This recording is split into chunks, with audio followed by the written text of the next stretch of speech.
about 4,500 of our military families or service members in some capacity. So on behalf of them and all the kids, I want to thank you that come along with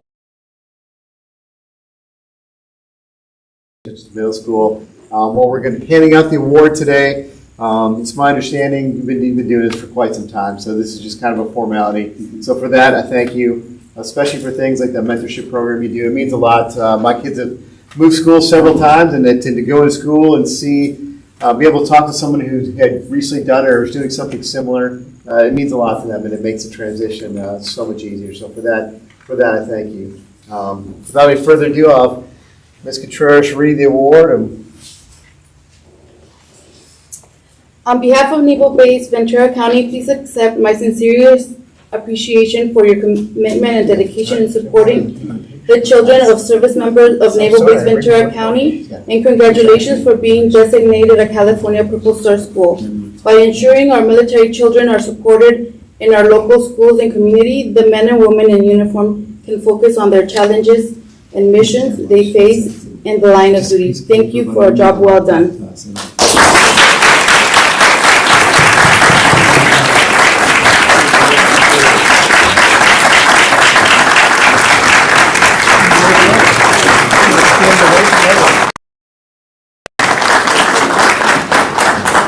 And like was aforementioned, this was a long-standing tradition here at Green. Before me was Miss Edwin Mendoza Vasquez, who was also implemented all these supports and systems for all of our students.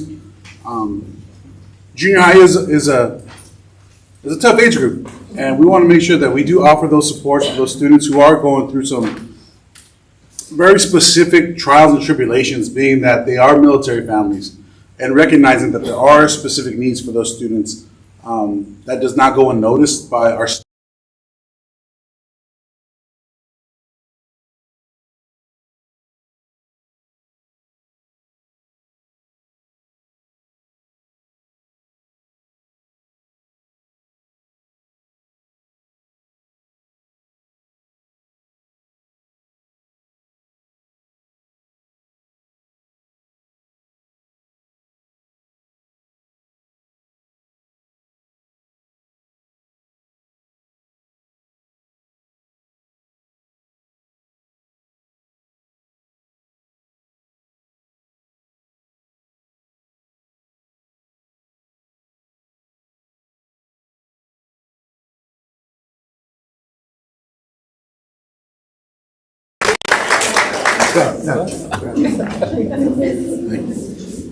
Thank you so much.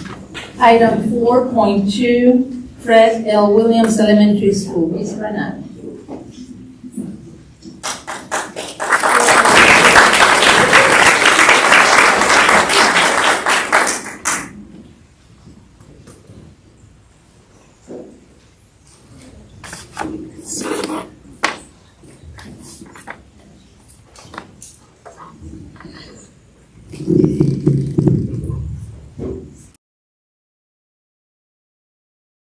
Good evening to our governing board, district partners, and educational partners here in the audience tonight. We're here to tell you about all of the great things happening at Fred L. Williams Elementary School.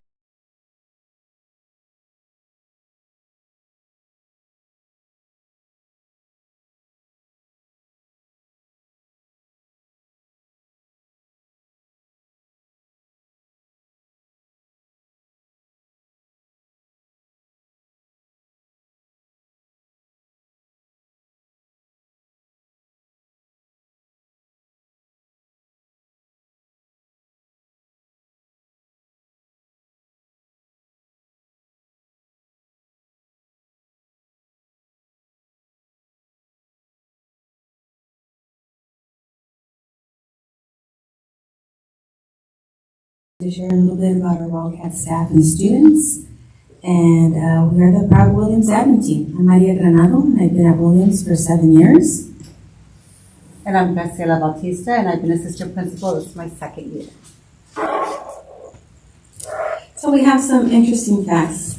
We have some snapshots. Current enrollment at Williams is 567 students. The highest we've had so far this year is about mid-570s, and our highest enrollment last year was 599. Our English learners are quite big. We're almost at 60%. Latino almost at 90%. And we have a strong contingent of Filipino-American students at our school, almost 10%. Our socioeconomically disadvantaged are 87%. We get free breakfast and lunch for all of our Wildcats. And special education rate is up to 10%. And we have teachers at 25 plus, only because we have an amazing 4-person special education team. We have our amazing multilingual support teacher here tonight, Angie Fulmer. And we have a wonderful school counselor, Laura Hernandez, who does amazing things with our kids at our school.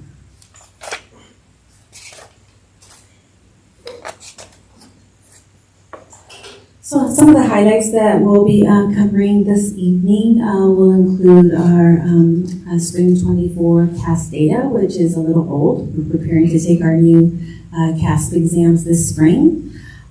This fall's Panorama Social Emotional Learning survey data, and we have Ames Web Plus data for the current year. We were able to compare fall 24 and winter 25, and then we'll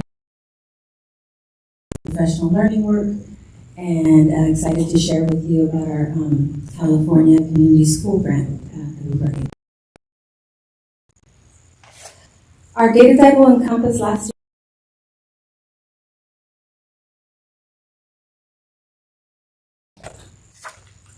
So we'll take a little peek at the comparison of our spring data from last spring and the spring of 2023. As you can see, we grew almost 4% in English language arts from 23 to 24. And we look forward to this spring's CASP results to learn if the different strategies and actions we put in play this year will yield positive outcomes for our Wildcats. And a lot of hard work by the staff at Williams Elementary. There is nothing we haven't tried this year. We're getting our parents more involved. And they are requesting parent academies, which is something that we have started through our Cafecito ELAC group. It's very, very involved, but it's definitely something that we want to grow. As you can see, we stayed constant in our math scores from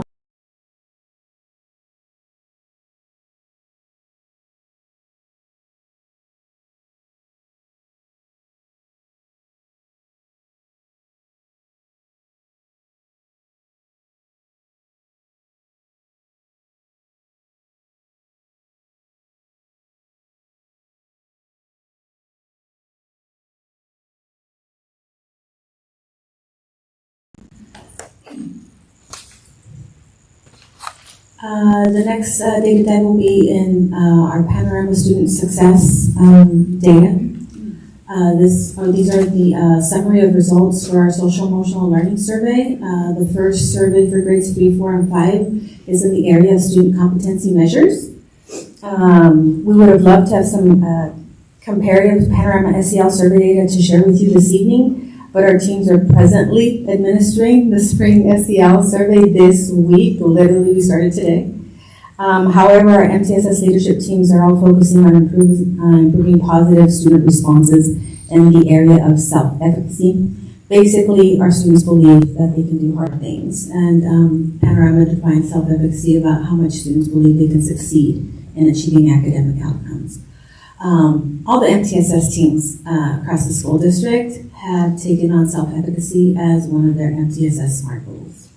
This was an area where we had dropped 2 percentage points compared from last year's spring trimester and this year's fall trimester. Student supports and environment are the second SEL survey that grades 3 and 4 and 5 participate in. And in addition, we're making a concerted effort across campus to increase our students' sense of belonging and improving our school climate. Do students feel seen, heard, valued? Wraparound services for students and families are available through our school counseling program and our Healthy Start social worker team. And this evening we have the wonderful Kenya Dominguez, who is our Healthy Start social worker at Williams School. while student support groups that reinforce a stronger sense of belonging and focus on improving the school climate at Williams include Circle of Friends, Big Buddy Little Buddy program, Student Council, Safety Patrol, and the Dan Wellness Center.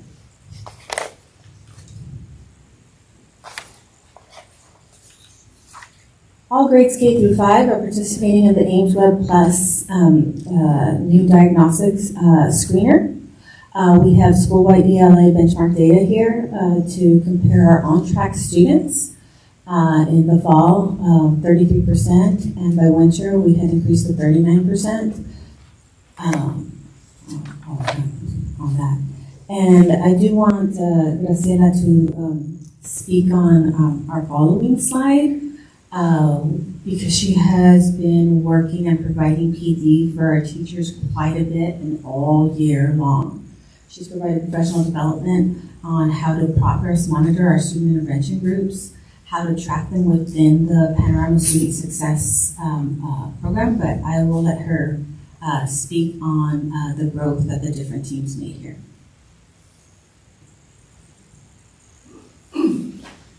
Thank you, Board. I just have to commend our team for being amazing and taking this on and really working through the data on Panorama. We have a lot of data with our screeners, but what are we actually doing with that data? So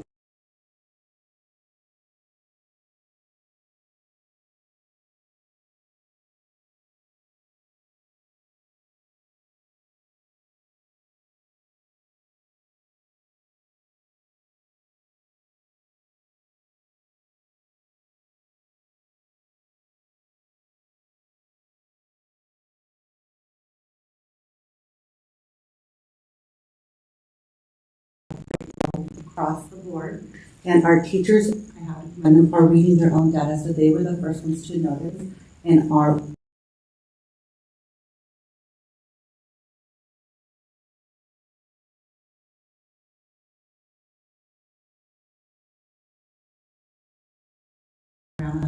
they set out a notice that there was something that was wrong in the program. So that is a testament to our teachers really going forward and using data as a tool to help guide instruction and to see what we're doing is working. Our CAS gives us great data for the end of the year, but our Ames Web Screener and our Panorama intervention groups are helping us do real-time intervention with our students and seeing if what we are doing is working. And so our goal is to transition our students out of the red tier 1 into our green tier, reverse. To reverse it out of our tier 3, our intervention, and get it into our excelling. And we can see that their growth is, and this is just in English language arts, is showing positive growth. And I do want to point out that that very top pick there is for our kindergarten team, and they were very upset about that -3% there from fall to winter. They dug a little deeper, and they did another series of assessments. They used ESGI because we definitely want to use multiple criteria to better diagnose our students where they need more support. And what they were able to discover is their ESGI scores went through the roof because, in case you didn't know, these little cutie pies that are 5 years old, they have to give the answers within 3 to 5 seconds. So as they're learning how to do school, that is not a skill that they have mastered yet. So giving them thinking time really changed the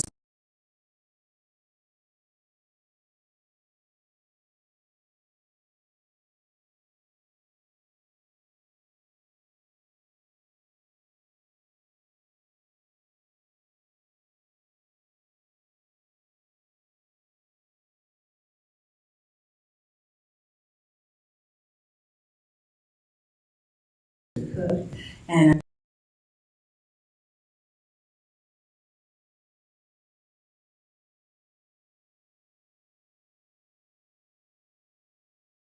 our data.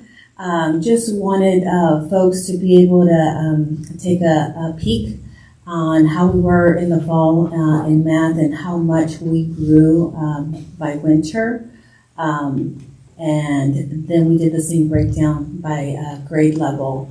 And I don't know what's in the water for first and second grade, but they had some double-digit growth there. I'm very proud of how the teams are collaborating to make this happen this school year. So, in collaboration with Senior Director Ima Melgoza Vasquez, our MTSS leadership team has been collaborating, working together, and this year we're working on a reading SMART goal, a math SMART goal, and a social emotional learning SMART goal. Oh, my sister said, I'm going to raise my hand every time you say, and I just did it. I caught myself. All right.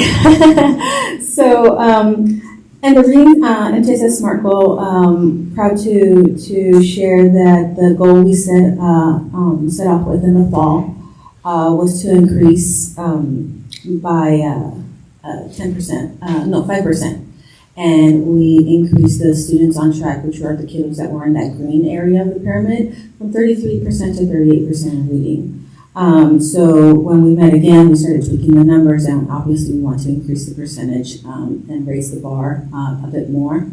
Our MTSS math goal in the second trimester, the percentage of students on track in math grew from 32% to 41%.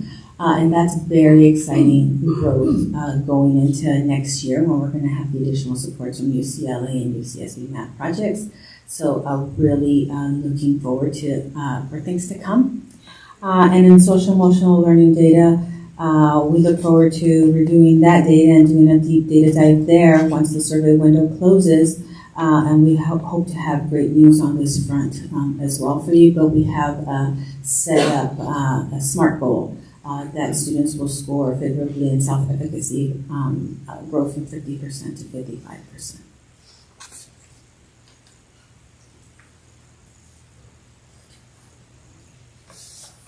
So our Tier 1 supports that are taking place across campus for our school-wide SEL activities, we're having Push and Counselor SEL lesson presentations. Counselor Hernandez is amazing.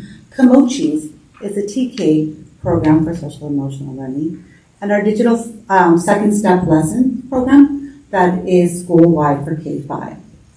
I'm very proud of our academic supports for targeted small group interventions and progress monitoring. We're using a lot of the panorama to keep progress of these.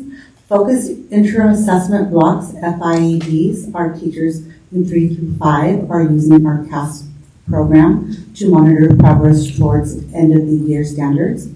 Our literacy blocks, we are monitoring that in our classes, as well as our push in MLST demonstrations. Ms. Angie Fulmer is doing an amazing job stepping into the classrooms, and not only coaching our students, but our teachers as well. Our panorama playbook strategies we've used so far: text talk time, which is similar to Think Pair Share, fishbowl discussion, and growth circles.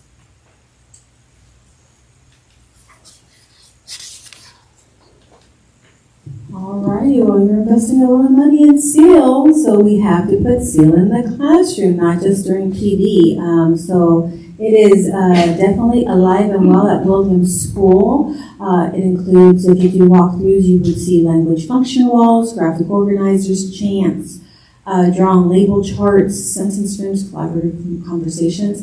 In fact, tomorrow we're going to have an oral language analysis activity with our grade level leads from Williams School and our partners from Wainini School. And Joanna from SEAL will be coming in to demonstrate an oral language analysis activity, and she will be using Mrs. Cadenas' second grade students for this activity. And I do appreciate Angie organizing all of that and being our liaison to make it happen for tomorrow. And what was really cool to watch is when we went to observe authentic assessments in our 4th and 5th grade classes, when the kiddos were getting stuck and they didn't know what else to say, their eyes went to the language function wall. And they were using the sentence frames to help renew the conversation with their audience.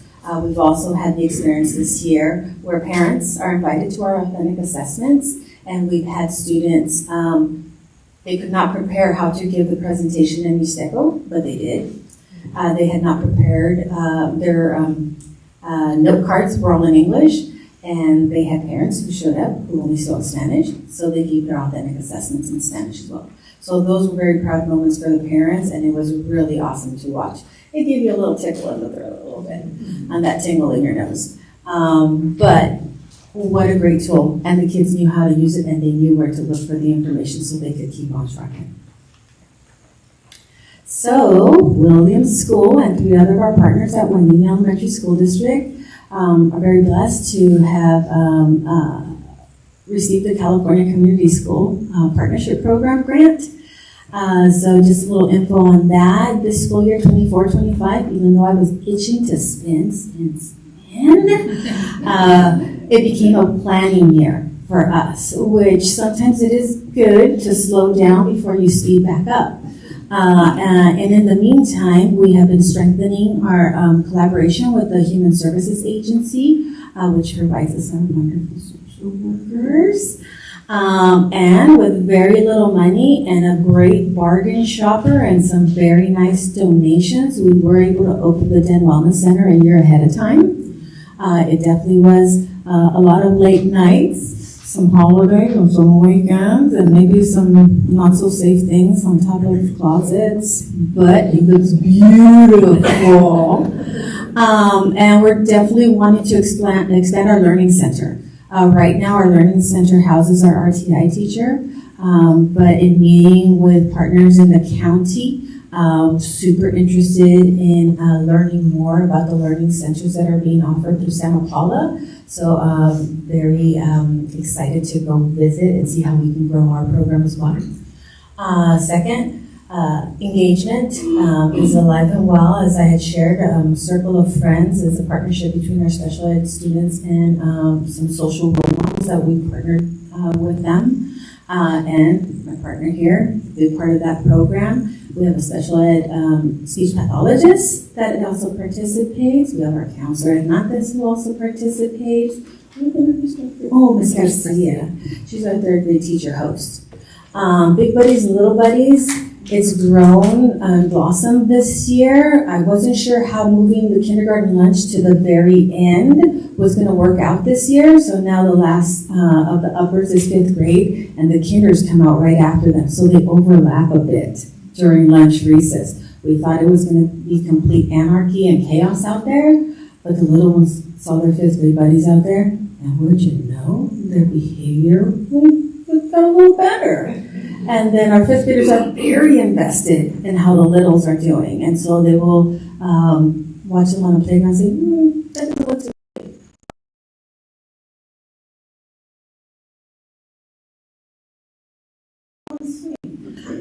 so it's actually turned out to be a wonderful partnership that has the effects have spread over to not only our classrooms, but also onto the playground and the cafeteria and when they see each other on campus. We continue to partner with our extended learning day program with Ms. Raven's assistance. We've increased our enrichment and sports offerings.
And they will be taking in our community garden.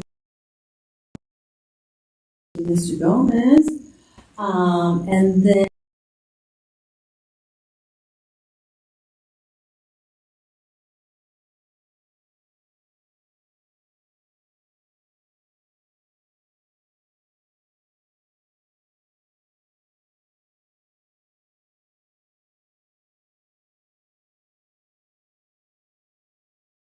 some partnerships in that way as well. And looking ahead, next year will be implementation year number 1 for us four that are community schools for HESD.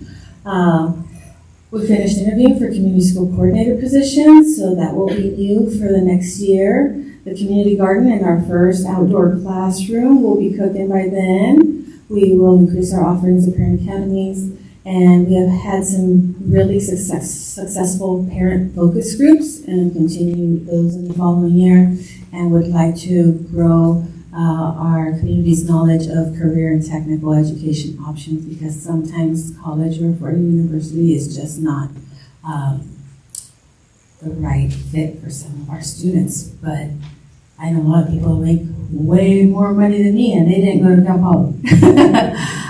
So really looking forward to an exciting year 1 of implementation for our community school. So this is Williams.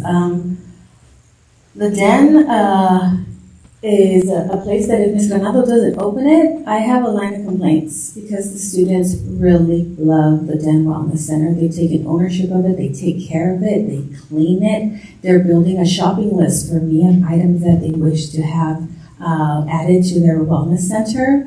And they told me, remember, you said we deserve good things. We deserve nice things. They're like, you're not going to the secondhand store, right? You're going to buy us like really new stuff. And I said, yes. And so we've been growing that shopping list. Our Big Buddies, Little Buddy programs, we definitely want to grow that to help support our reading program as well in the coming year. We had a basketball team that played in the City League for the first time since I've been at Williams. And would you believe it? The social worker lady over there, she was the coach. So Coach Kenya is not only a social worker by day, but she's a basketball coach at night. And the Kindness is Free partnership continues to grow. They had a pop-up event at Williams during lunch today, and they will be returning for a family picnic on Wednesday. And Cafecito con las Directoras. You know how we have a lot of bosses? I have 30-something more bosses that come every first Wednesday of the month. And they are very communicative, and I love it. So we want to continue growing that program and empowering these ambassadors of our community. And that for taking the time to give us a listen. And any questions from the group? Is anybody from the board has any questions? Luis? I have a question, but I loved your presentation. Oh, thank you, sir. Thank Things you. of data, and things about students, things on other, just love it. Thank you. Thank you, sir. Appreciate that. Yeah. And we just have, we're trying to brand Williams, so we have some pens that we're going to pass out, but that will be the conclusion of our presentation. Thank you so much.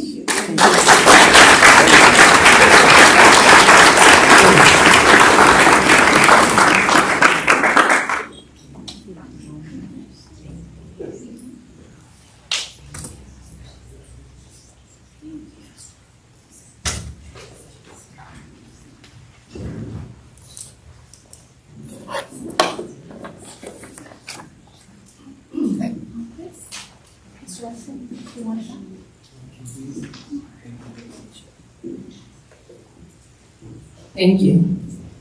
Item 5.1, oral communications. As a reminder, we cannot respond during public speaking sessions, but it is an item on the agenda. We will address it when we get to the item.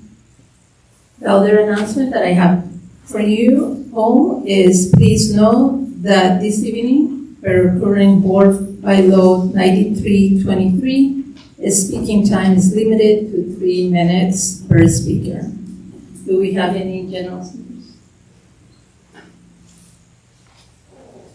Okay, our first speaker, Marisela Hernandez, if you would like to come to the podium, welcome.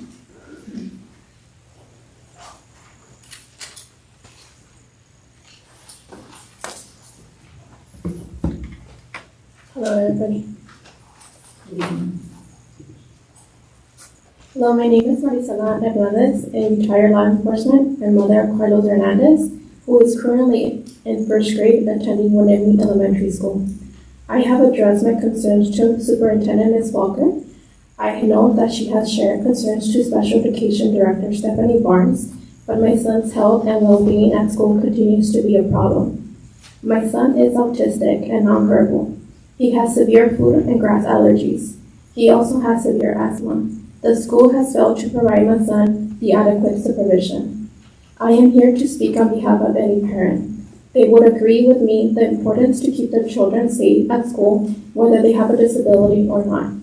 When I send my son to school, I think I want the same thing you do for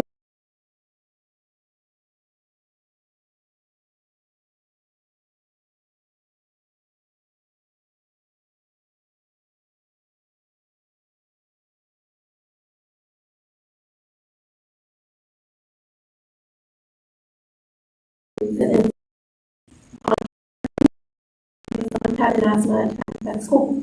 The school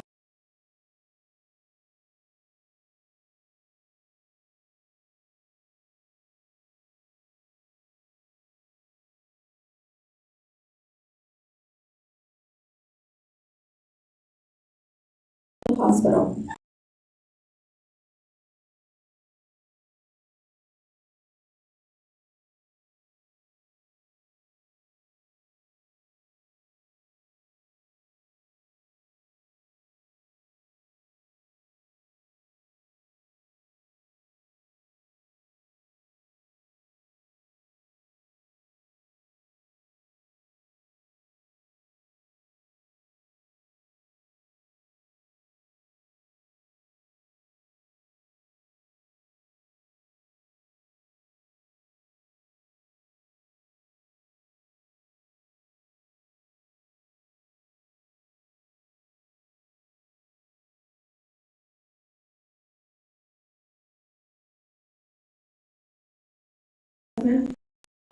Patients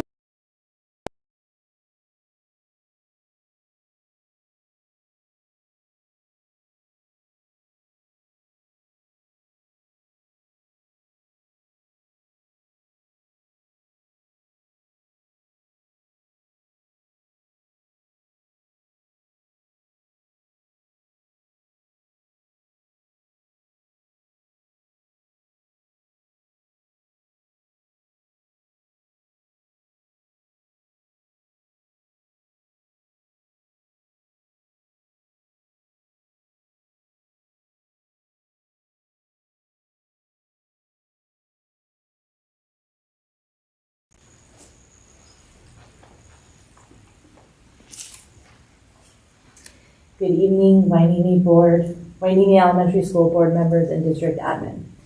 I would like to speak to you in regards to the recommendation from the district to approve a Spanish dual language immersion program at our Haycox. Before you vote to approve this recommendation, I want to provide you with a little bit more insight. First and foremost, this recommendation is being made without buy-in from the majority of teachers at Haycox.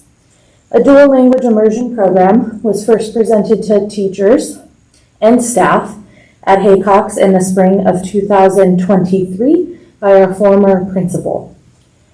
The proposal of this program was met with great concern as there was minimal buy-in from teachers, given all the other issues that teachers were encountering with other programs processed.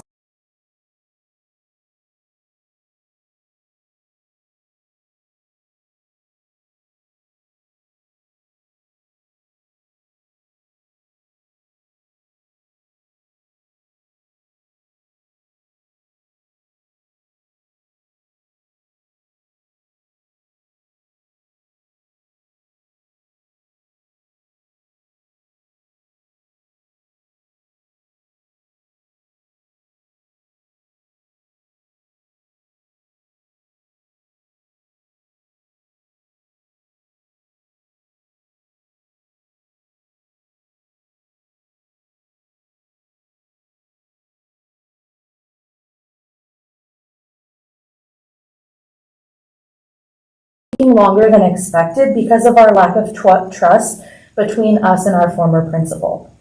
In addition to these changes, we were also informed that Haycox is going to become a community school next year. This is yet another big change coming to Haycox, and staff and teachers are expected to make the necessary changes to accommodate this. Haycock's teachers and staff are being asked to cope with a lot of changes in a very short period of time. Therefore, to ask us to cope with yet another change, a DLI program, on top of the challenges we already face at Haycock's is very daunting and overwhelming. If you decide to approve this recommendation of a Spanish dual language immersion program in spite of a lack of teacher buy-in, then I ask you that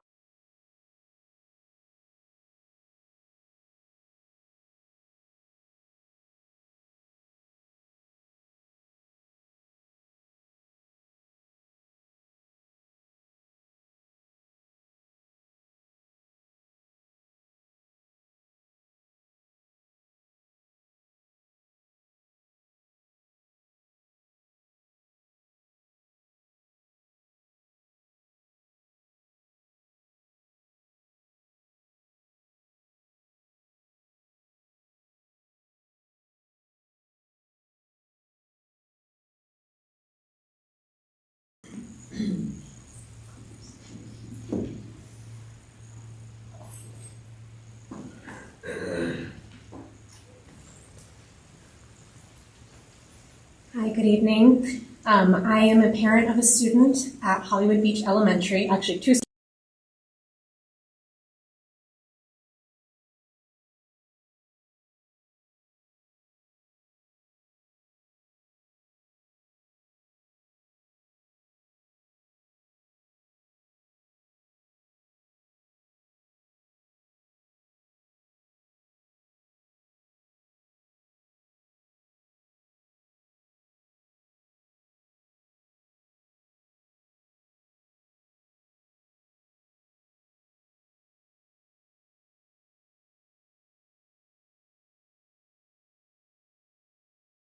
The concerns that are happening in the school, and we have testimonials from multiple parents this year and in previous years as to the concern that they have over this teacher.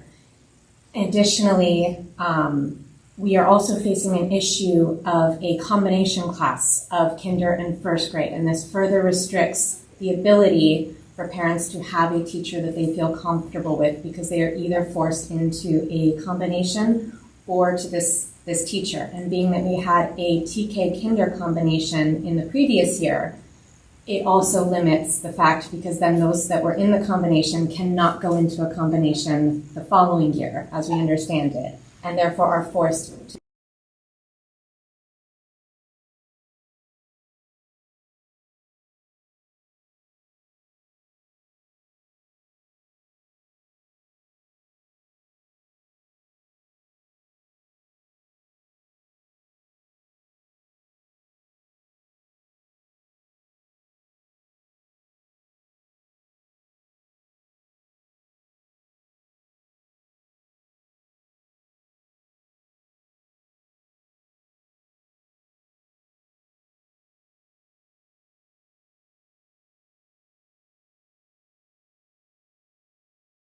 Academic goals, as every kid learns at a different rate. It's hard on the teachers because it's hard for them to balance two different education guidelines, even with a para-educator in their classroom. The combination being proposed for this next year of a kinder and first grade poses challenges for the school as well, because currently kindergarten and first grade are not even mixed within the school. They eat lunch, recess, all of these schools.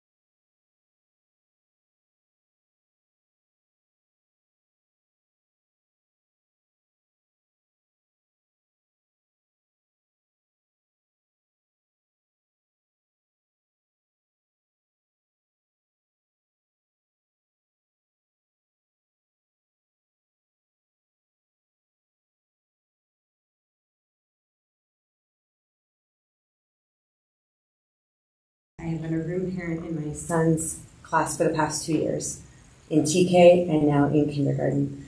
And I have gotten to know and love all of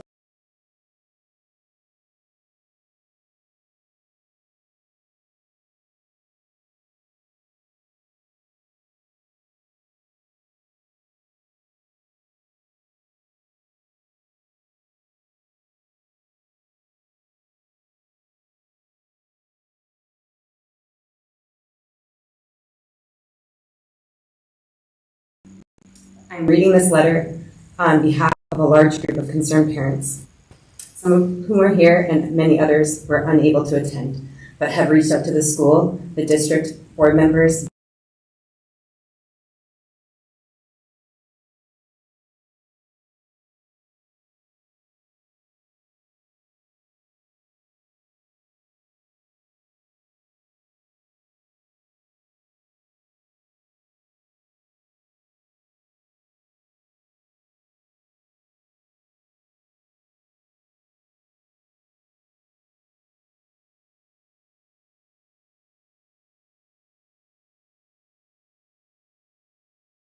state curriculum and overly focus on discipline to the detriment of students' emotional well-being.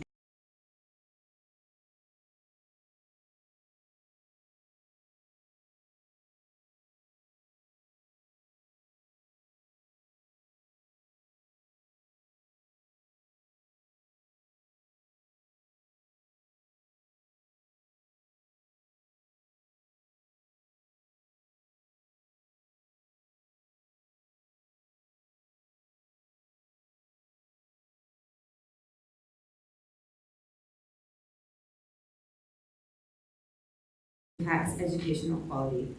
While the latter is the lesser of two evils, neither situation is acceptable. We would also like to respectfully take a moment to highlight specific concerns regarding Ms. Kilby's teaching. Failure to follow district-approved curriculum. While Hollywood Beach utilizes programs such as Haggerty and other online learning tools, she has not implemented these resources effectively and appears unable or unwilling to use the necessary technology. An excessive emphasis on discipline in the classroom to the extent that it disrupts teaching, learning, and the overall growth of the 20 students. seconds left. Poor attendance. Ms. Kilby has been absent frequently this year, further disrupting the consistency in the classroom. We have many testimonies from current and former students of Ms. Kilby's. I know they have been sent to you. We ask that you please review them. No child should leave first grade feeling discouraged or unprepared. Thank you. Next speaker is Kevin Kins. Welcome.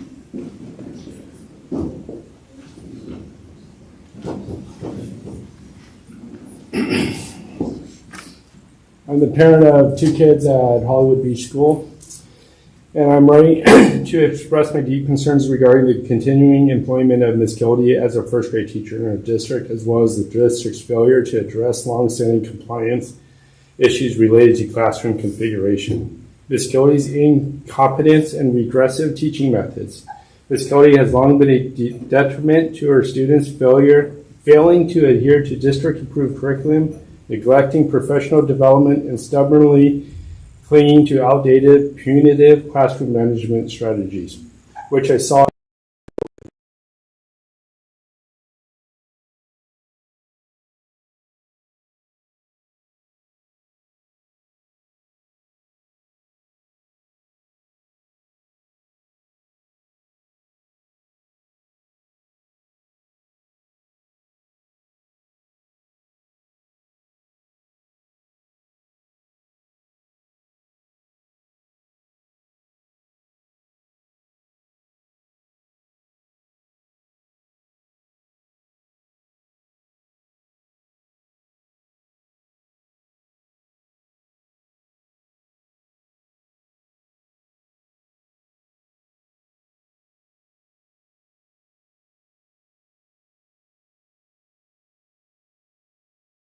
last day of school to request any teacher but Ms. Kilby for first grade. Yeah.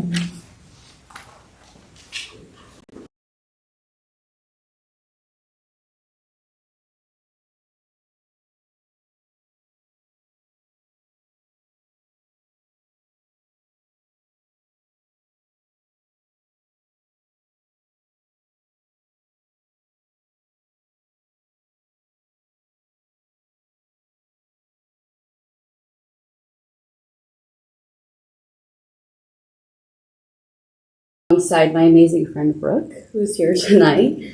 I have also stepped into a PTA board member position to support the teachers, staff, and students of our incredible little school. I share this with you because I want to make it clear I am very invested in helping to make our school the best it can be. My daughter has thrived in her time at HBS. She loves learning, eagerly shares what she's learned, and has even started reading books to her little brother. She is happy, engaged, and excited because I fear that excitement for learning is in jeopardy due to the impossible choices we are facing for her first grade year. We have been presented with two options. One option is a teacher, Mrs. Kildee, whose methods have proven to be ineffective.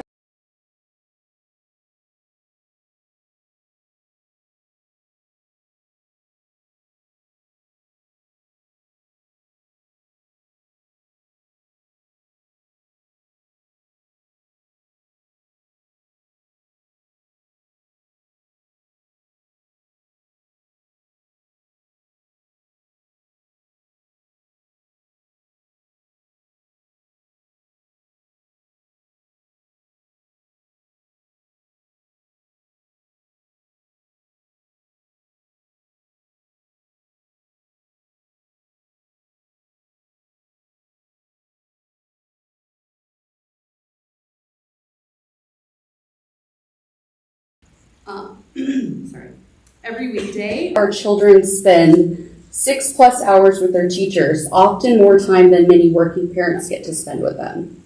We place a trust in our teachers that we do not take lightly, and we know that most teachers do not take lightly either. I have personally seen the dedication that many of our teachers pour into their students, but right now that trust between parents and the school is wavering due to the choices we have been given for first grade. We know that the district has a legal obligation to address these concerns, but beyond that, there's a moral obligation to do the right thing. It is something that I am trying to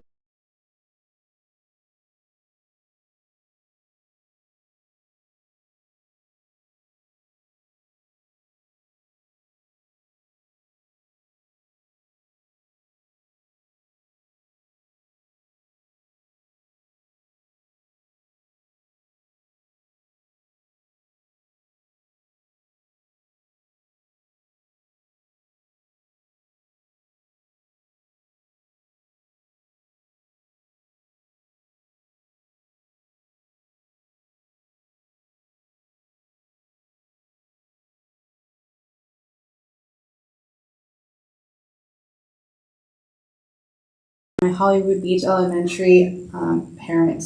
My daughter Emma started at Hollywood Beach as a transfer student in the TK class and is now a kindergarten.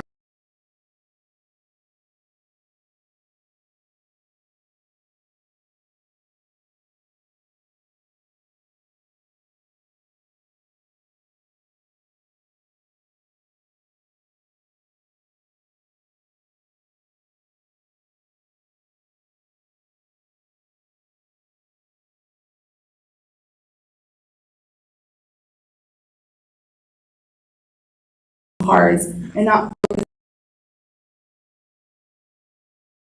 class, the kinder first grade combination class, where you can have a disparity of someone like my daughter Emma, who has been going to school since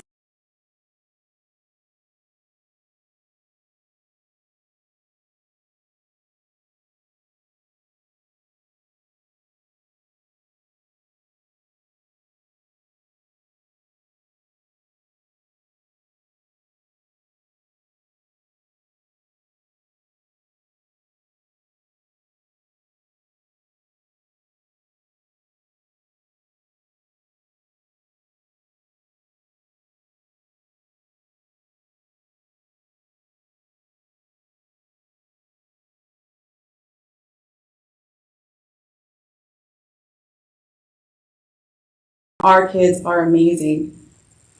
For them, we ask that those in leadership positions and administration please address these issues and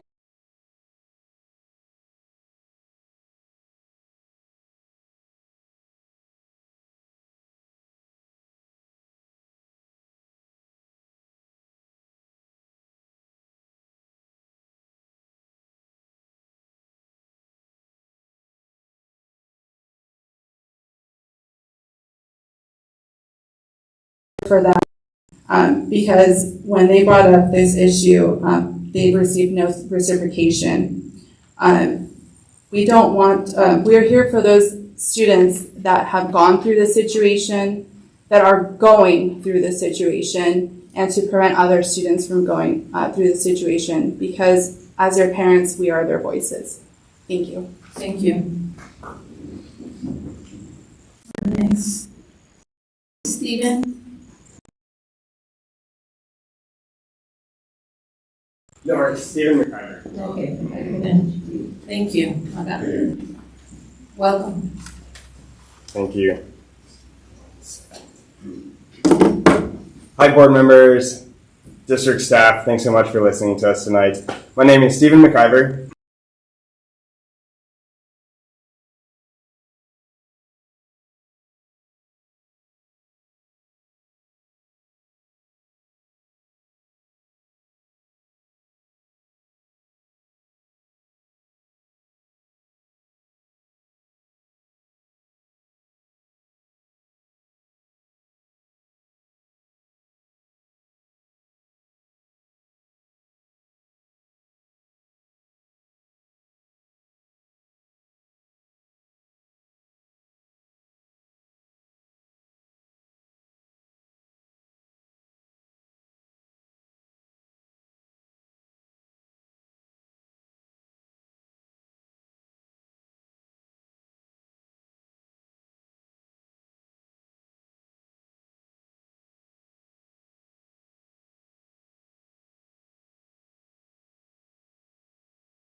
Environment becomes developmentally inappropriate or chaotic, and the district continues the practice after being warned, liability only grows.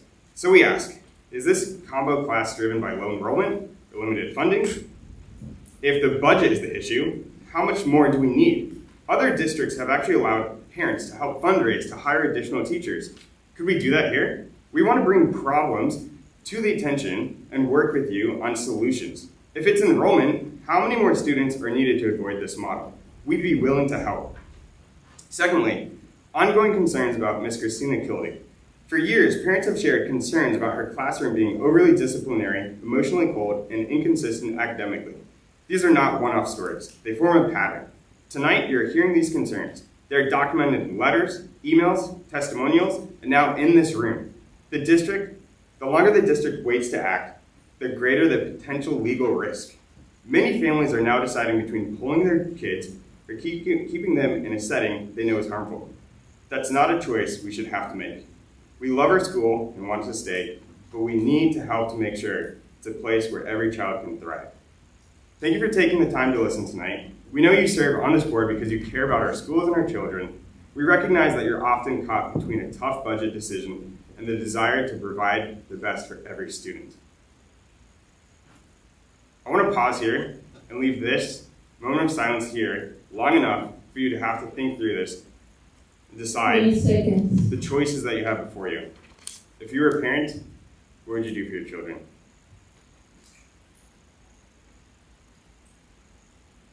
Would you stand by? Would you try to make something happen? Thank you very much. Thank you.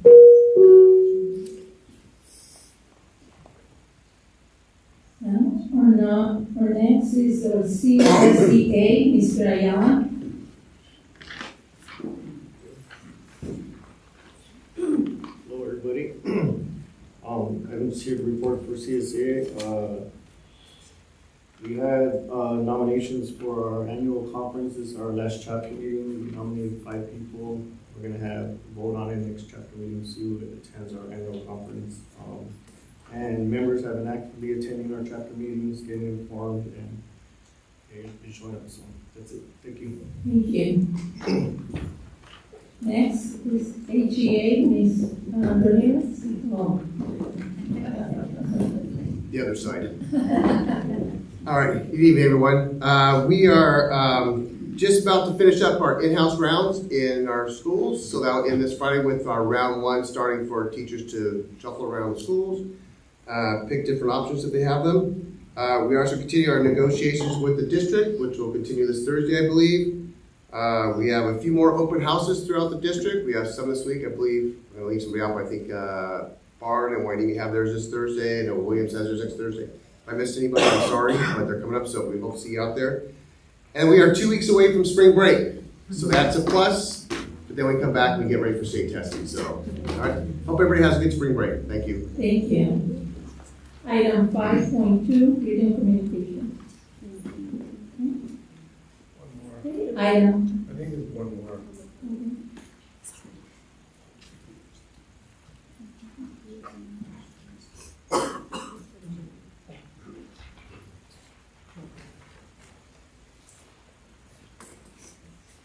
Okay,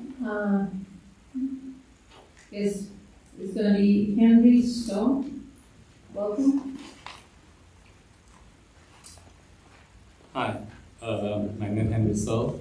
Regarding Miss Kildy, I'm going to really quickly. First day in the class, I took my kid there. I say hi to her. She kind of looked at me, looked like I'm not there. And then the second day, I took my kid there. My kid cried. She didn't want to go in there.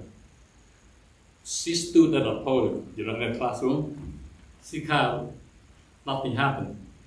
That two teacher was the helper in the class, in school. Took her with me, tried to get my kid in there. She cried, she didn't want to go in. The third day, the same thing. She stood at the door. Me, myself, and the kid, and another helper bring her in. She can't walk in there. She did not comfort my kid, my Jasmine. I was so upset and disappointed. She's real cold. I talked to the principal, tell the story. The facial, what every one of us, have a different facial. At least she smiled to my kid, 7 years old, to comfort her, to get her in the class when she cried. She just like nothing happened.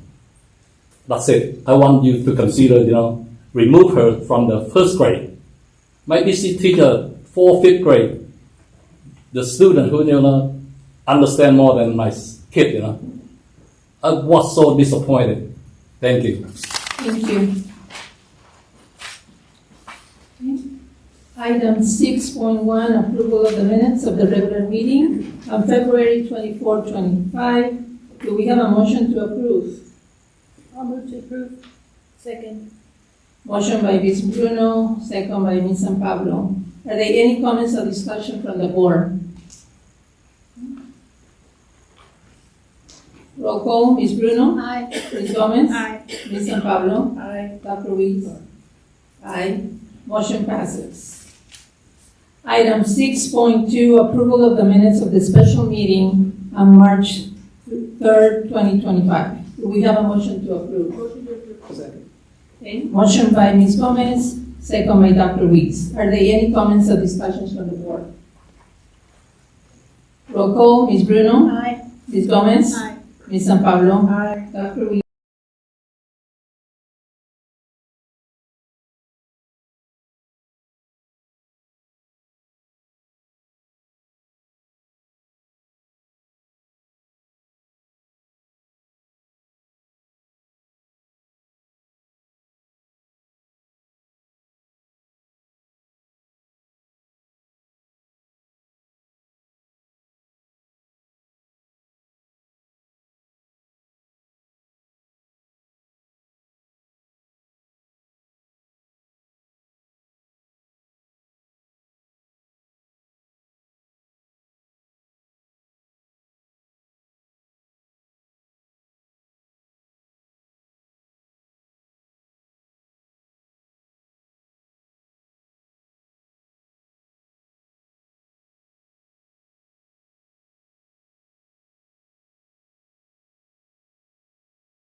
You as well. So, We'll go ahead and jump in. So tonight we're going to, let's see if I can get this going.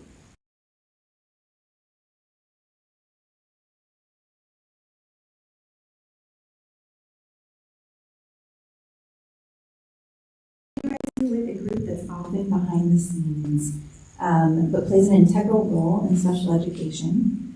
We want to recognize a group that's very dear to my heart. As I began my practice as a school psychologist, and I can remember the extensive testing and the report writing that goes into identifying our students with special needs and what exactly those unique needs require for support. So our school psychologists, they are our experts in the area of how students learn. They pull pieces of data through their assessments from all over, including interviews with teachers, parents, outside providers, the students themselves a lot of the time, if they're able. They use rating scales and observations and testing to weave a beautiful story about the specific child and how they learn.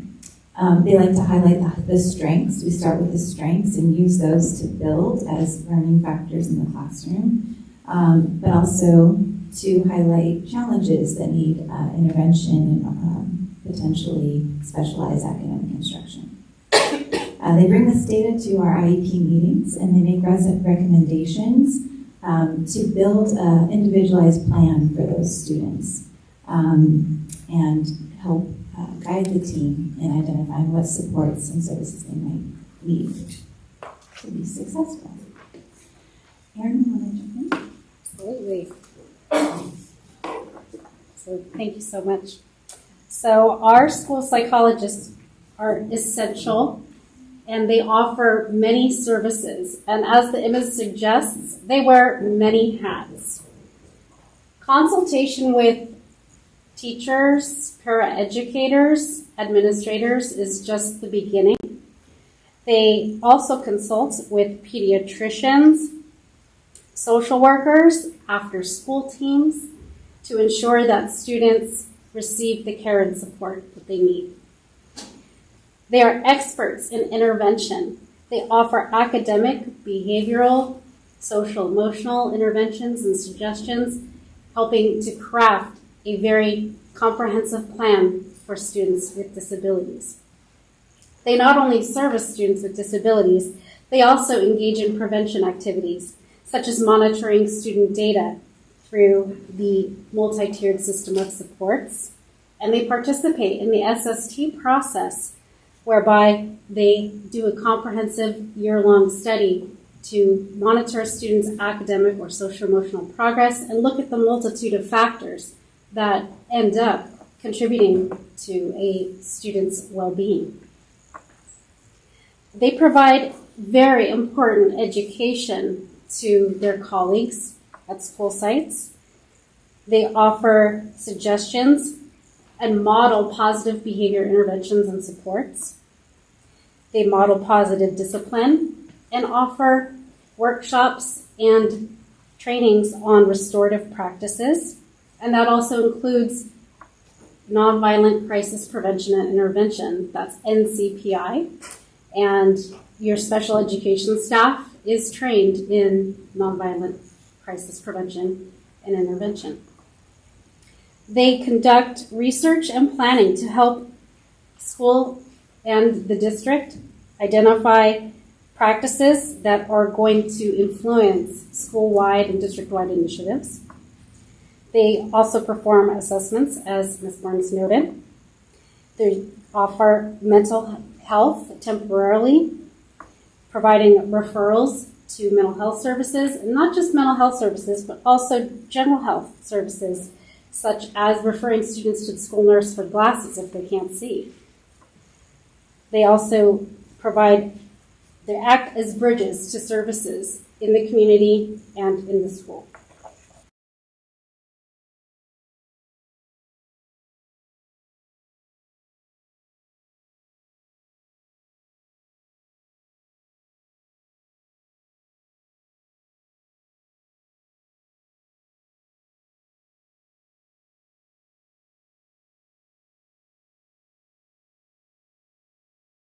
work with parents, first and foremost, to make sure that they understand the IEP, which can be very challenging and convoluted at times, and also how to meet their child's needs in the home setting. Because the home and school connection is very important, and the psychologist has the understanding and the knowledge to help share that with parents so that there's a real continuum of care there. Our psychs also consult and collaborate with teachers as well as other service providers to collaborate and support with learning techniques and strategies and also behavioral interventions. Because our focus is to remove the barriers that our students might encounter in accessing their curriculum. We also have our school psychologists involved with the school-wide supports to create positive school climates. They provide supports for students with disabilities across different needs, whether it be social, emotional, academic, whatever it is. And lastly, they provide support for students who are at risk. So as Ms. Murphy stated, our school psychologists are involved at the school site level in their MTSS leadership meetings, our PBIS initiatives, as well as just really keeping their eyes out for kiddos who might meet that child find threshold or maybe showing signs of a disability that maybe no one else can detect or see. Really the first line of identification.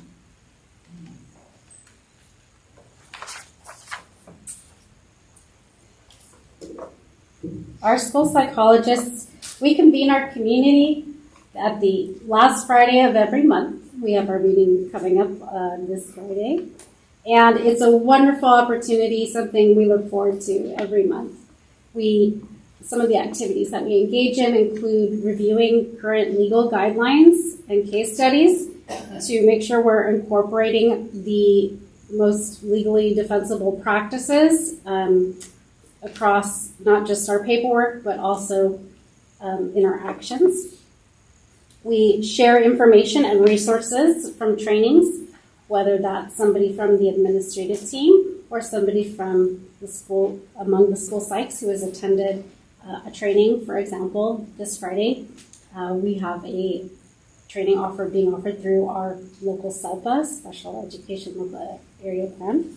And we also have the privilege of offering Ventura County Association School Psychologist membership for our school psychologists. So thank you so much for providing that membership for our school psychs. In addition, at these meetings, we analyze district data and we compare that among other districts, ensuring that we are looking at the implications for our practice. We study our data, look at where are our trends, and how do we best address those needs that we see in our district.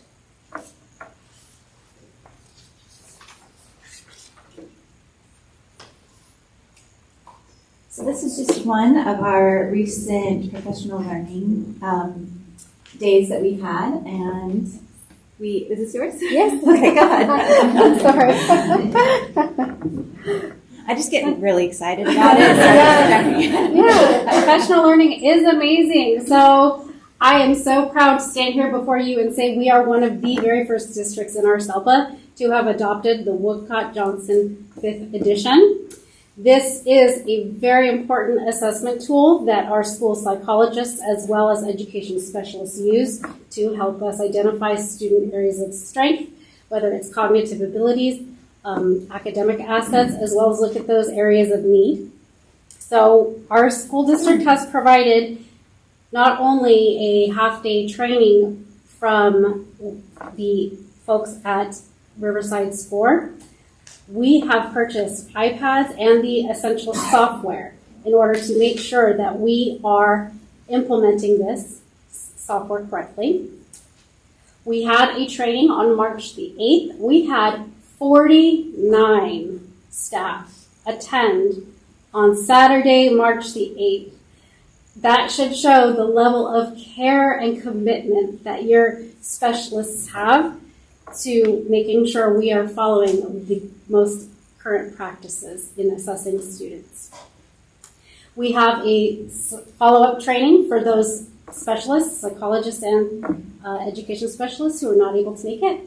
We have that coming up on April the 23rd, and that will be a webinar series that is tailored to providing that same information to people who need that additional training. We've had the privilege of having Jenny Ponzurek, who's featured in our picture here, with our school psychologists. She is a local expert in special education. She has participated in writing the Ventura County SELPA's manual for detecting patterns of strengths and weaknesses in student profiles. Michelle Valdivieso, who is one of our amazing school psychologists, is here, and she has also contributed to that manual as well. During our trainings with Jenny, we have examined the true prongs of eligibility. First, does the student have a disability? And second, do they require special education services and supports in order to access that education? We've had 3 sessions with Jenny total, and we've also done a self-study of our own reports, looking at, are we using parent-friendly language? We know special education is full of jargon. How do we make this information approachable for our families and other stakeholders that are going to be helping to support those students in need?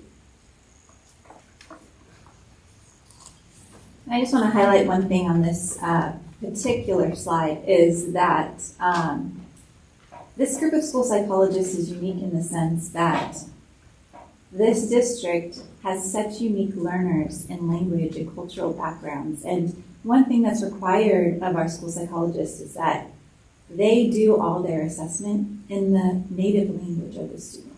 So that means that we have to get interpreters and do these assessments with our interpreters to make sure that we're teasing out whether this is a real learning disability or if this is just a language difference, and they're going to come along on their own path, in their own time, in their own way. And this group has really, really taken the time to study and share with each other as a cohort the practice of doing that. And I just really want to commend them for the hard work and the time they put into these assessments and the 50 or 60 pages that they write for every assessment. They really care, and it shows. So we're celebrating them tonight. This is a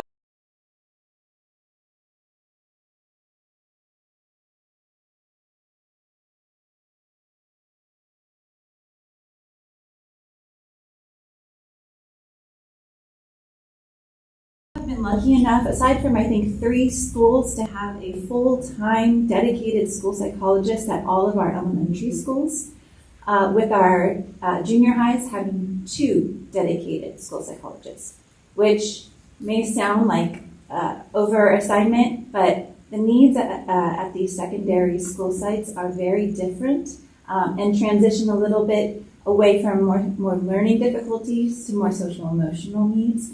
And those assessments and those supports take a lot of care and delicate dedication to the nuances that may be presented in those cases. So that is our team, and we are very proud of them. So without further ado, we'd like to say thank you to our school psychologists. We have a few in the audience here tonight.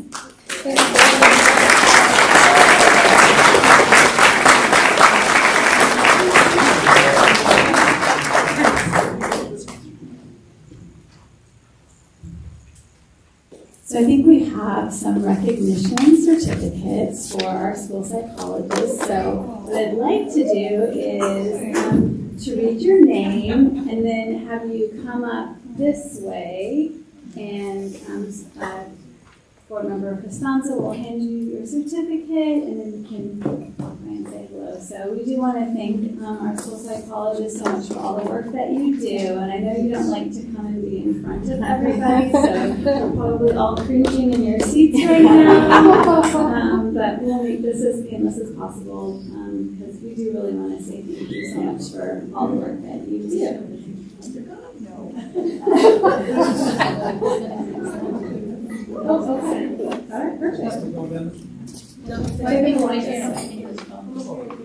We did not have a dress rehearsal for this.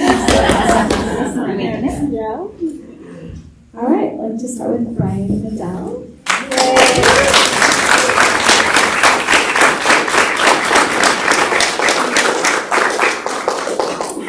Nicole, I always call you Nikki, Nicola Gisano. Mara Ocasio.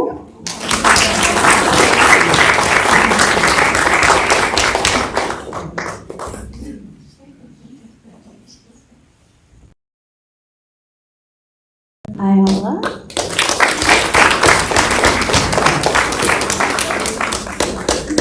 Lillian Hernandez. Michael Neese. Rafaela Cortez Alvarez. Robin Mann. Samson Okinaga.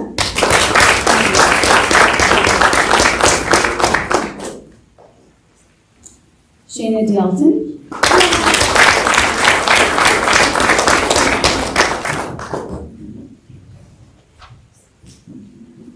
We're a little backed up here, so. Yumi Hanneman.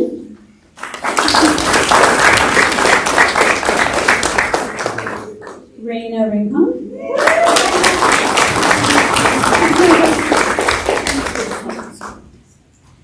Michelle Valdivieso.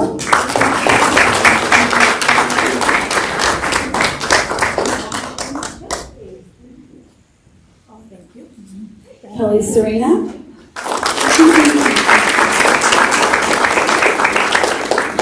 And Kristen Jensen.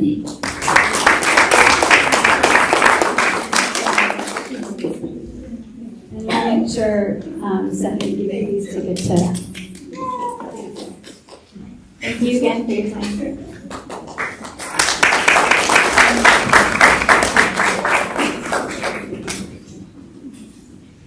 Any comments or questions regarding the presentation?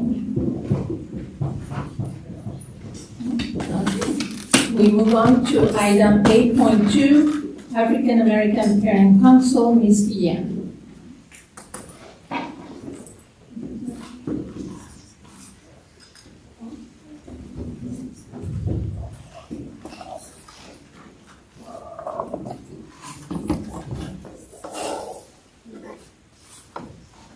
Good evening, Governing Board, Superintendent Dr. Walker, and District Cabinet. Thank you for having us tonight. The Wainimi Elementary School District is committed to representation, justice, and belonging in education.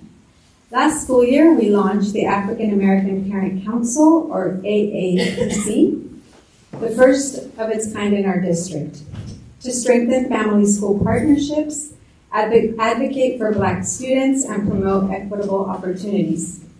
The AAPC provides a space for families to collaborate, engage, and work alongside educators and district leaders to ensure that African American students receive the support they need to thrive.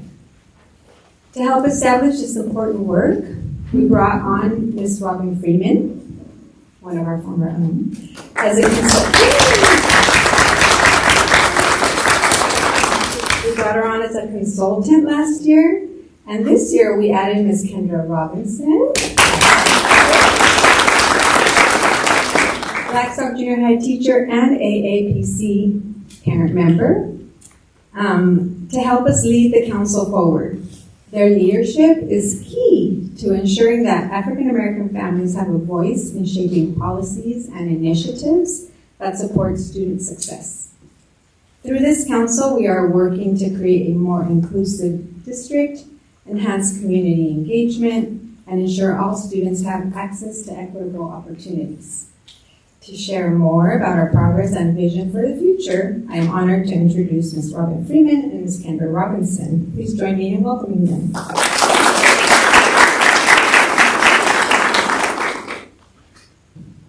Good evening. Good evening. Good evening. I thought there were some people behind me. I would just like to say, first of all, thank you to Dr. Walker for asking me to become involved with the African American Parent Council. I'll just start by stating that I worked for Hueneme School District for 30 years. 30 years.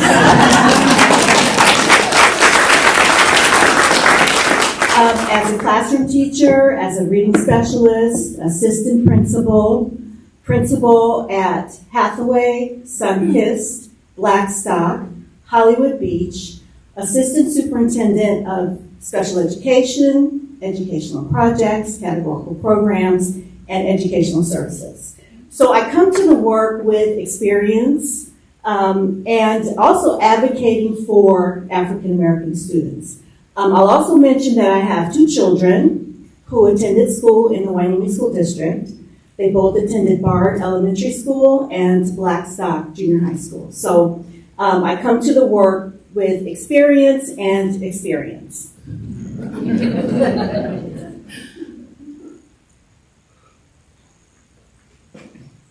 Help! Yeah. Arrow towards you.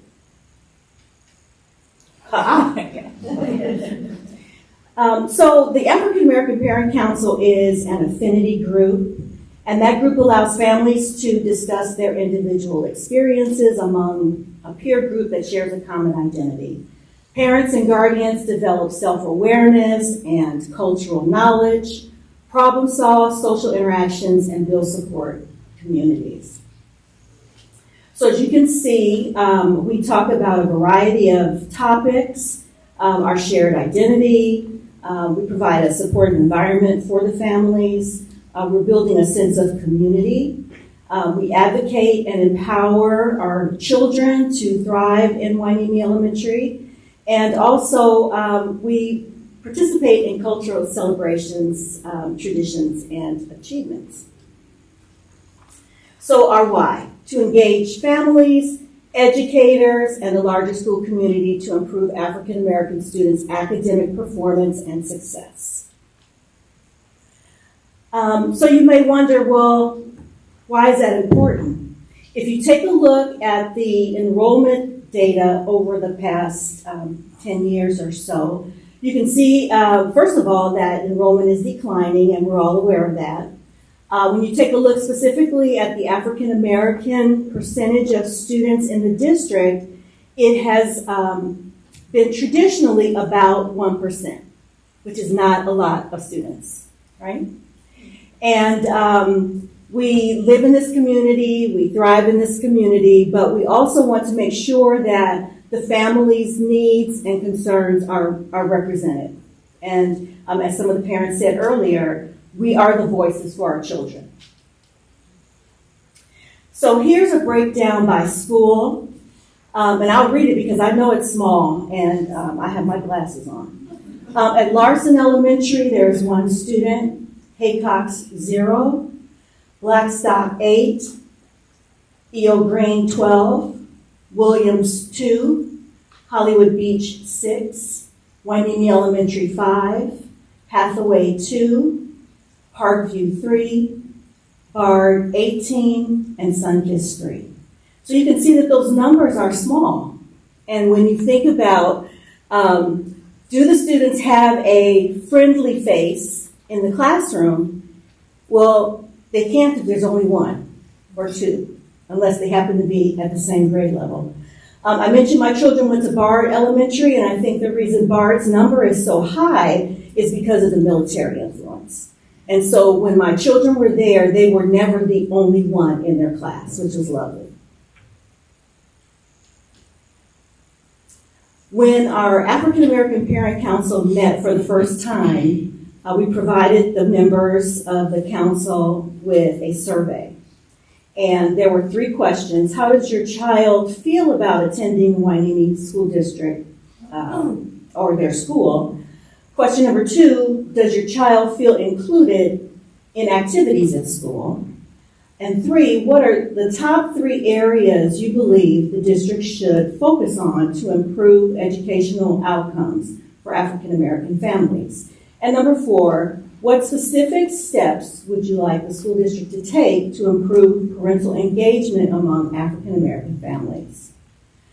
Okay, so I know this is small too, but question number 3 was one where we gathered the data, analyzed it, and then began working with families. So first, starting clubs earlier in schools, teaching more in-depth of history of the culture, assist in cutting out all cultural offenses that are being encountered in schools, more of an African American presence on campuses, meaning both students and adults, more inclusive cultural celebrations, more African American history included in the curriculum, what my mom said, because we did have some students that attended that first meeting. Information on Black American culture should be more than Martin Luther King and Rosa Parks. More educators that are Black American, cultural awareness, safety, discipline, representation that looks like and reflects them, a focus on a broader history that identifies a bigger representation globally, counseling, counselors that reflect their physical makeup, teach more about African American studies to all cultures. The more we know about others, the more we can gain respect. Teach more than what's on the surface, talk more about opportunities for college and benefits, more education on Black history, not just in February.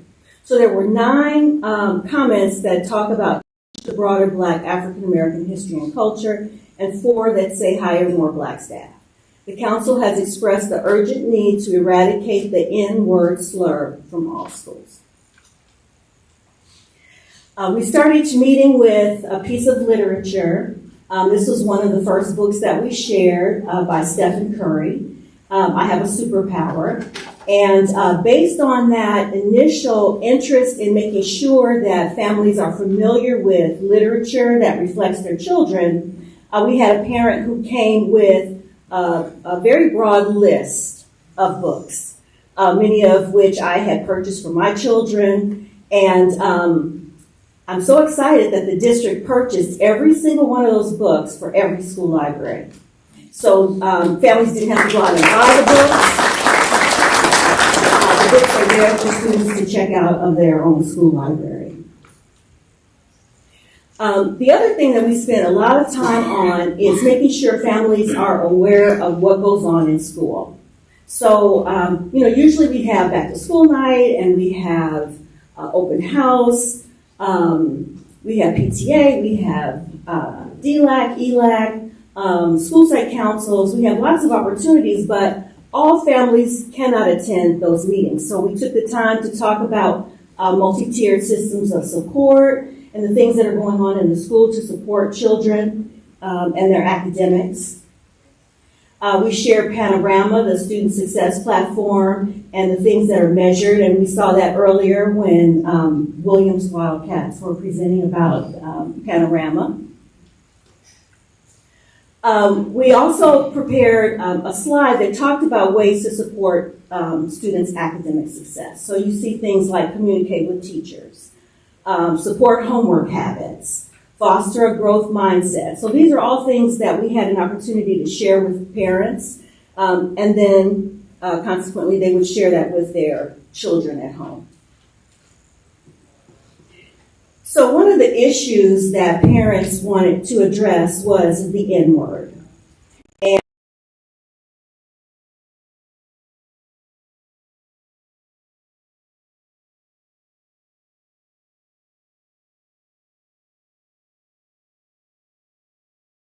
so I haven't been a student in school for a long time, even though I spent my whole career, 42 years, in schools.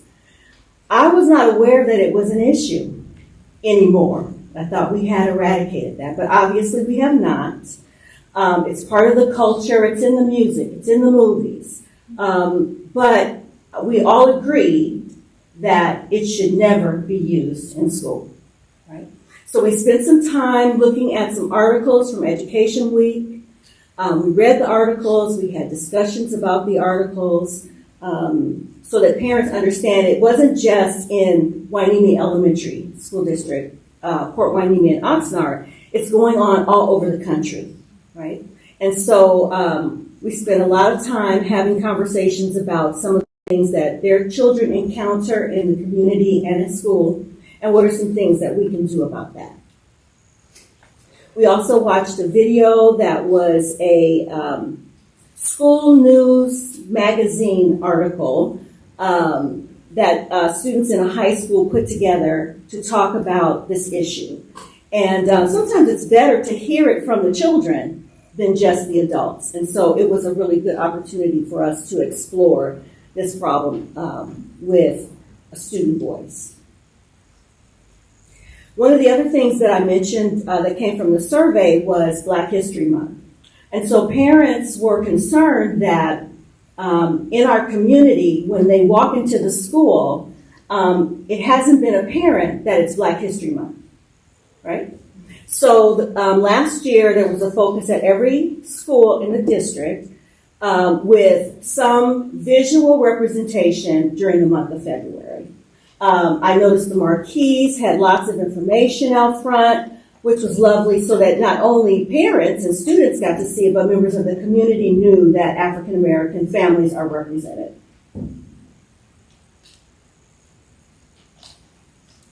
Kendra. So in order to address that, we put on, we asked the 6th grade class from Blackstock and from Eel Green to participate in a competition, a bulletin board competition representing Black history. And we gave a few little rules, and one of them was that it could not be Rosa Parks or Martin Luther King. Okay, it could not be them. All right, and it allowed them to dig a little deeper and learn a little bit more about the African American culture and the contributions that we have made to this country, not just this country, to the world. So some of the rules are some examples. They can do something in entertainment, for example, Stevie Wonder or Motown Records, the Civil Rights Movement, not Martin Luther King, not Rosa Parks, but anybody else, right? Historically Black colleges and universities, like Howard Universities. Also, we put sororities and fraternities, anything that represented African American culture. And we had a wonderful turnout. It was really amazing to go see and judge. We had, I believe, between the two schools, I believe it was 20 classrooms altogether that participated in this. So this was our first place winner. It was Mr. Ramos's room at Eel Green. His class, they did a billboard and also extra pop-ups on the 688 and the Tuskegee Airmen. They did half of that, and then they also did some pop-ups on different African Americans in the culture that have made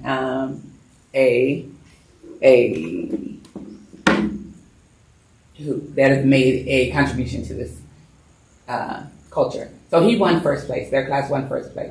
Oh, before I do that, we had first, second, and third place trophies that the classrooms get to keep for the year. And when we do this next year, we'll move the trophies around. Second place was Miss Thorpe's classroom. And it was so beautiful. It was amazing. Can I just speak on that? Yes. Because of the changes that are occurring in our country right now, Mrs. Thorpe said she chose this because she wanted the students to understand that children have a voice. Mm-hmm. So this particular crusade was children who filled the jails in Birmingham so that their parents could not be arrested and go to jail. They could still go to work. So all the children were in the jail and the parents were still at work. So it gave the children lots of information about how they can make a difference in their community. And our third place winner was Miss Barajas from Blackstock Junior High School, and she did the Tuskegee Airmen.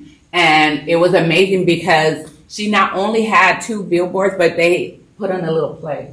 They did our little interview, and we had some students. She had some students play certain Tuskegee Airmen, and then had one student be the interviewer, and they interviewed and asked them questions about themselves. So it was really nice. I can honestly say, here's more billboards from the different classrooms. So I know it's small, but that Yes. was Martin Luther King. I'm sorry. At the bottom. Yeah, that was mine. Dr. King, Dr. King. Mae Jemison, and Yes. then the other board was in a dual language classroom. Mm-hmm. So the questions that they were thinking about were actually in Spanish. Yes. Then we had some more on jazz, and I'm sorry, it really is small. Jazz. And I think the other one was also jazz. They collaborated with two teachers that were working together. And other Black history icons. Inventions. Inventions. Oh, yeah, okay, yes. Inventions, yes. And Black history icons. Then we had this one class, and this is our, they're so cute. This is Michael Jackson, and this class was our I don't know, I'm a little nervous, but this Special day? Was it yeah, special day class? no, this is our English learner class at Blackstock, our newcomers, yes, and they love Michael Jackson, so they did the entire whiteboard, and it was like in 3 sections of different of Michael Jackson and his different looks and his music, and they actually had Thriller playing when we came to watch it. Yes, yes. And then here's more. This is from Green, Miss Nelson's class. And our Black history is deeply rooted in California. This was talking about the African Americans that are here from California and their contributions to Black history. Including Kamala Harris. Yes, she was there.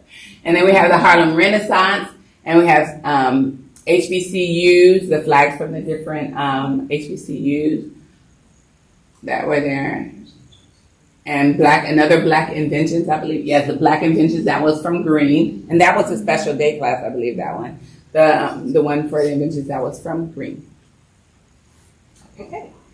So Before we move on, I just want to say that this really riled up the 6th grade. They are really competitive. They're already planning on next year. They can't wait. They're saying they're ready. I'm going to do this. I'm going to do that. They're already letting me know they are so ready for next year's competition.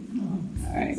So it will be up to the district to determine if they want to include other grades, but we chose 6th grade because they're self-contained for a portion of the day, so they have more time to work on a class project like this. So one of the other things that we do is cultural celebrations, and one is Kwanzaa. And I don't know if you know that Kwanzaa was created here in California, right? It's a representation of African culture, but it is a United States, state of California holiday creation by Ron Karenga. So we talked about all the symbolism of Kwanzaa, and one of the things that families do is they dress up in African attire. 7 is a critical number for Kwanzaa, and so I actually brought my own Kwanzaa elements.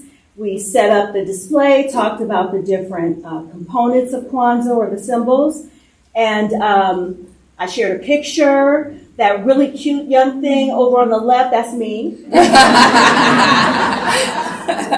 And my daughter, Courtney, who attended Bard and Blackstock. And then because several members of the committee know of Courtney. One of the activities we participated in was on the opening day for Wicked.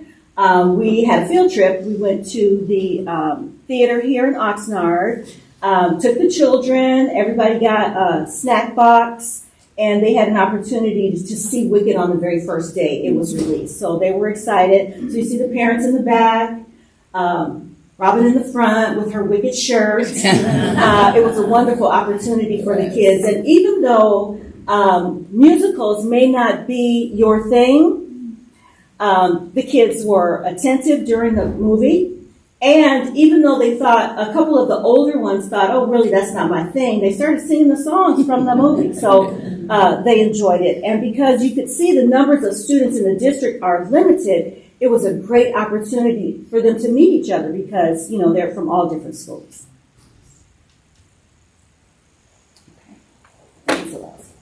Okay. So our plans for 2025, 2026 are we want to provide more outings for the students.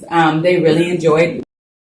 And like Ms. Freeman said, even though they're from different schools, when they got together after it warmed up, you didn't know who was from Black Side, who was from Green, they were just laughing and having a good time, and it was wonderful to see. Also, we want to possibly have a couple of speakers during our parents' meetings to talk to the parents about different topics that we see need to be talked about. We also, when we meet every other month. So 1 month we'll meet with the parents. The next month we plan outing with the children. Okay.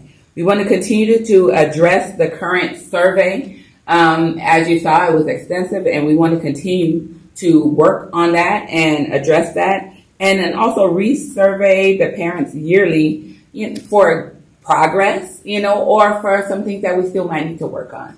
So we want to continue to stay on top of that and work and build on that.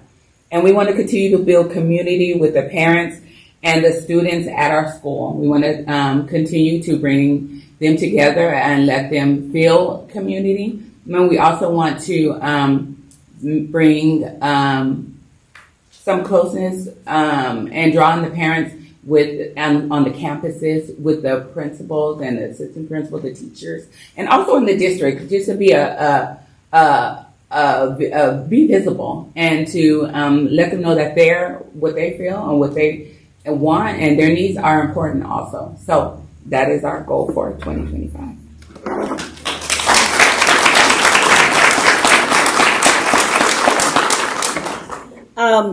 We actually did a presentation, we meaning Ventura Unified School District, at the Equity Conference that was held a couple of years ago at the county. There was one 2 weeks ago.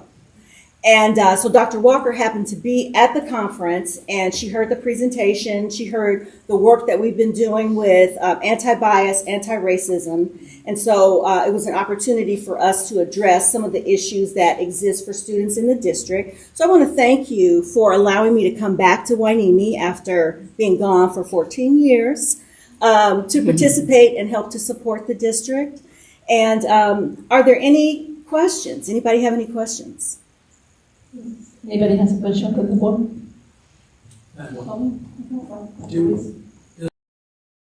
Our website.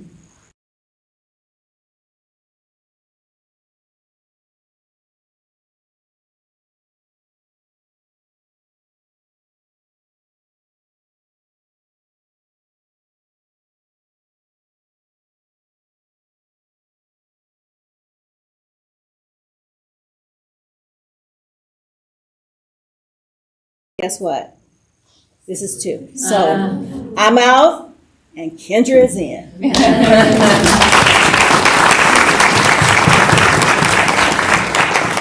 right. Thank you so much for allowing us to Thank you. Thank you. I think they already know. A couple of them already know. Yes. Okay. We move to item 8.3, establishing.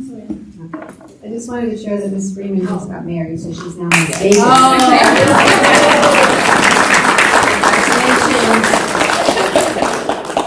Thank you so much for that.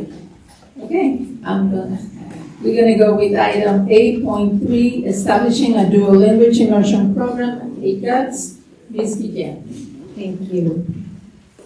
As outlined by Proposition 58, California's CalEdge initiative, schools are required to consider and respond to parent requests for dual language acquisition programs, such as dual language immersion, for structured English immersion. Haycock School has met the threshold of over 30 parent requests for such a program, triggering the district's review process. A feasibility study was conducted in response to these requests, and a report was presented to the board on February 24th, 2025. The district has determined that it is feasible to establish a new Spanish-English dual language immersion program at Haycock School. Pending tonight's board approval of the proposed DLI program at Haycock School, the next steps and timeline would be as follows. From April through June 2025, we will collaborate with Haycock's educational partners to develop an action plan for successfully launching the DLI program in the 26-27 school year. This plan will include professional learning needs, a timeline for selecting an instructional program model, instructional materials needs, and community engagement efforts. In July 2025, we will offer optional professional learning opportunities for staff. And from September 2025 through June 2026, ongoing professional learning and school visits will take place. In January 2026, registration would open for the 26-27 school year for TK and kindergarten classes. And in February 2026, we will determine staffing. In July 2026, we will once again offer optional professional learning opportunities for staff. And in 2026, the proposed DLI program at Haycock School would launch, again for TK and kindergarten students. So with that, at this time, it is recommended that the board approve establishing a new Spanish dual language immersion program at our Haycock Elementary School. Do we have a motion to approve? So moved. Second.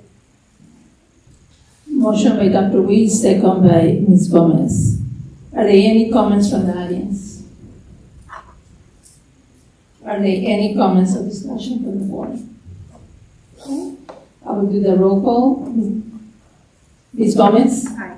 Ms. San Pablo? Aye. Dr. Weiss? Aye. Ms. Bruno? Aye. Aye.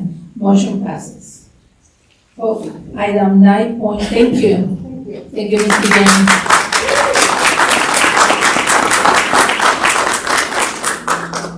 Item 9.1, second reading and approval proposed policy revisions. Dr. Walker. Yes, tonight before you is a variety of policies. These were all presented last month for first reading. There were no changes submitted between what you received for first reading last month and what we're proposing tonight. So tonight we're recommending that after completing a second reading of these revisions, that the board approve all the revisions as submitted. Do we have a motion to approve? I move to approve. Second. Motion by Ms. Bruno, second by Ms. San Pablo. Are there any comments from the audience? Are there any comments or discussion from the board? Roll call. Ms. Gomez? Aye. Ms. San Pablo? Aye. Dr. Weiss? Aye. Ms. Bruno? Aye. Ms. Constanza? Aye. Motion passes. Item 10.1, adoption of the resolution B 24-25-10 to recognize and celebrate district teachers and classified employees. Dr. Walker. Yes, so typically during the month of May, we celebrate staff appreciation, and our celebrations are kind of centered around the Day of the Teacher, which is May 7th, and Classified School Employees Week, May 18th to 24th. But we kind of do our celebrations kind of all month long, and so we'll be getting started a little bit early because we are going to be bringing out the Mr. Softy truck again to all of our school sites, and we'll actually start that at the end of April so that we can get to all of the school sites. So I thought I would bring this resolution a month sooner than what we normally do so that we can get started on planning. And, obviously, Mr. Softy Ice Cream is a very small token of appreciation for all the work that our staff does, but we are,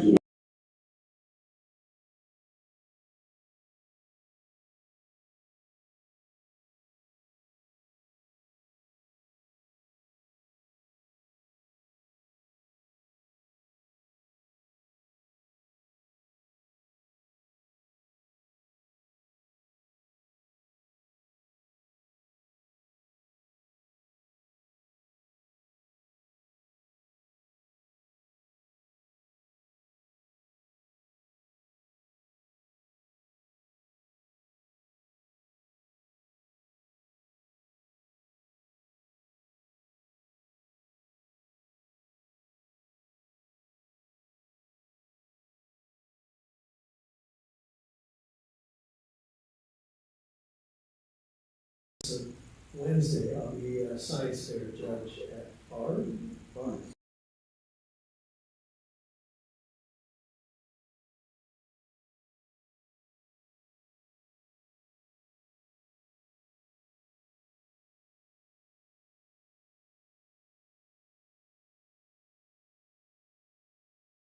I even asked for one, and they said you need to get a ticket. So it was good. They were incredible. The other thing that that I was very thankful in regards of the presentations that they have from the mariachi band, the banda, the mariachi, the orchestra, the cheerleaders, the hip hop, the theater. I mean, when I was looking at it, I say it's something for everybody there, right? It feels like if you can belong to something there. And to me, I mean, it made me feel like this is a school that I would like to go, because if I don't like something, I can go to whatever I feel. But it was an opportunity for everybody. So thank you, EOPRIN administrators, because it was wonderful just to see how I count like 29 cheerleaders.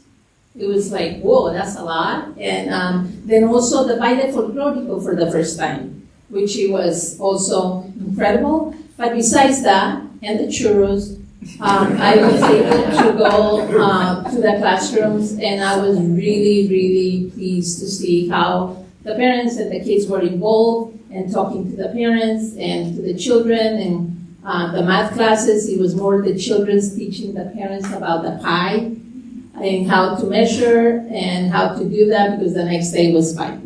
So I was very impressed that also when I went to the English, and I was so pleased to see so many kids in honors classes for, I mean, it made me, my heart, I was like, and the teacher is incredible, and she made it happen to all the kids and access to all the kids. And it was really pleased to me to know that we're giving the opportunity to the community that we're serving for, have access to honor classes, and give them the opportunity that, like they say, if you want to go to a 4-year,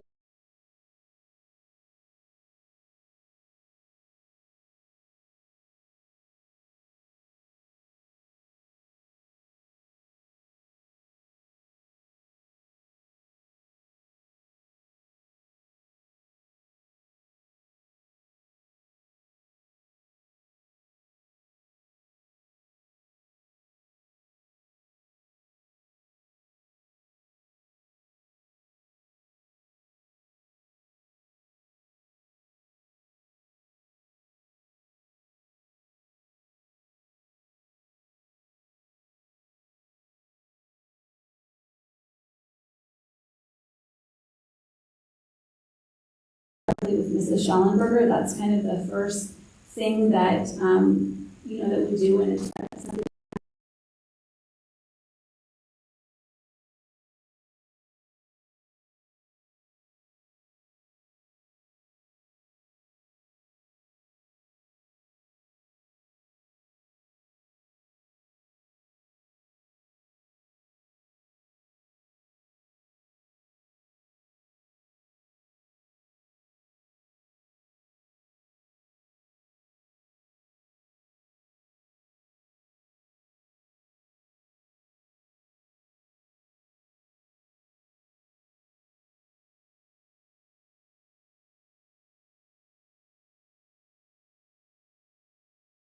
we've divided up, so I always miss being able to attend the ones that they're doubled up, but they really have been great events.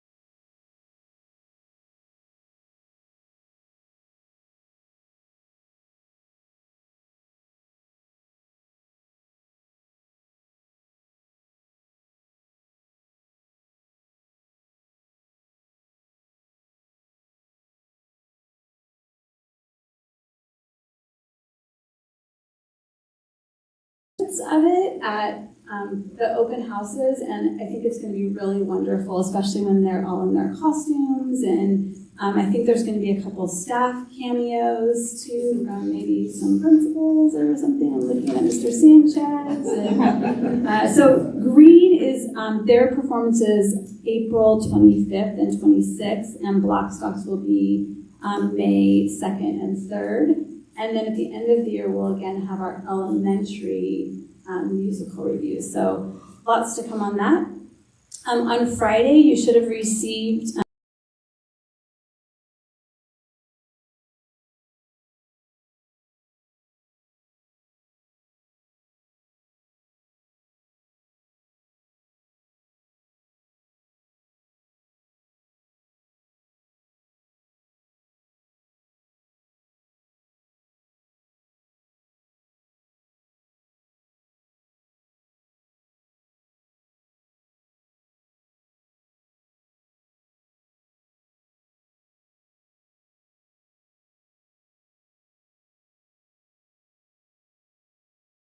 on that. We've been looking at, our federal funds. We know that it's really two separate things. Number one, it's the actual Department of Education that's separate from the federal funding. So, we're closely watching that. I provided an update to staff last week on that, and as we learn more, I'll be sure to share that information. And that's all I have to report today.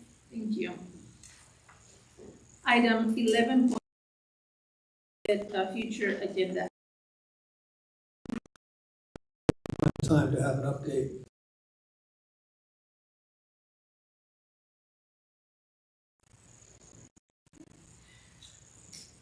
We will now go into closed session at 8 p.m. to discuss labor negotiations and public employee matters. Thank you so much for coming, parents. We were so glad to see you. Thank you. Thank you all.